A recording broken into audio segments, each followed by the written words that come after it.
Hello everyone, आज हम पढ़ने वाले हैं मोलरता क्या होती है। ठीक है, मोलरता से आप क्या समझते हैं। 1 लीटर विलयन में कितने विलय उपस्थित हैं या फिर कितने मोल विलय उपस्थित हैं, उसे हम मोलरता कहते हैं। जैसे मोलों की संख्या हम ज्ञात कर सकते हैं विलय का द्रव्यमान बटे विलय का अणुभार से। ये हमने पिछली वीडियो में पढ़ रखा था। विलय का द्रव्यमान और विलय के अणुभार से हम मोलों की संख्या ज्ञात कर सकते हैं।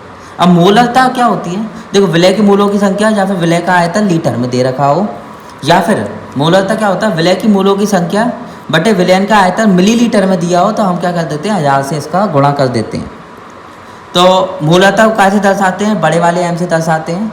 विलय या विलायक को ए या बी से दर्शाता है। ठीक है, तो वो WA लिख देता है, WB लिख देता है। गुणा 1000 से कर रहे हैं। विलयन का आयतन दे रखा है V, जिसे हम ml में दे रहे हैं। M से मोलरता है, छोटे W से विलय का द्रव्यमान है, छोटे m से विलय का अणुभार है और V से विलयन का आयतन दे रखा है। इसका ही न्यूमेरिकल कर लेते हैं। आओ देखते हैं क्या दे रखा है। 5.85 ग्राम सोडियम क्लोराइड दे रखा है, जिसे 2 लीटर जल में घोला गया। ठीक है, विलयन की मोलरता ज्ञात कीजिए। 5.85 ग्राम दे रखा है हमें सोडियम क्लोराइड। विलय का क्या है, ये द्रव्यमान है। अब सोडियम का हमें क्या निकालना है, अणुभार भी निकालना है, जिससे हमें मोलों की संख्या ज्ञात हो जाए।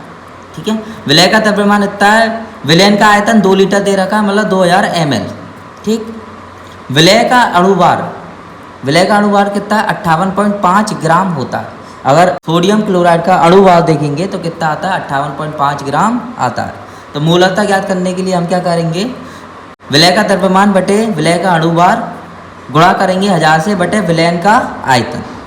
देखो विलय का द्रव्यमान कितना दे रखा है, 5.85 ग्राम दे रखा है, और हमारा विलय का अणुभार कितना दे रखा है, 58.5 ग्राम दे रखा है। हमारा 1000 से हमें गुणा करना था, अगर ml में दे रखा है तो हमने ml में निकाल लिया। अगर ml में जैसे तो 2 लीटर में दे रखा है, अपन सीधे क्या करते हैं, नीचे से 2 से इसका गुणा कर देते हैं, नीचे की साइड। ठीक है, नीचे की साइड हम क्या करते हैं, 2 से गुणा कर देते हैं, लेकिन हमने इसका क्या है, मिलीलीटर में निकाल लिया। 1000 बटे 2000 कर देंगे। ठीक है, इसको काटने के बाद हमारा आंसर आ जाएगा 0.05। तो 5.85 ग्राम सोडियम क्लोराइड की जो मोलरता आएगी 2 लीटर जल में, वो कितनी आएगी, 0.05 m आ जाएगी। तो ये हमारा क्या था, इसका न्यूमेरिकल था।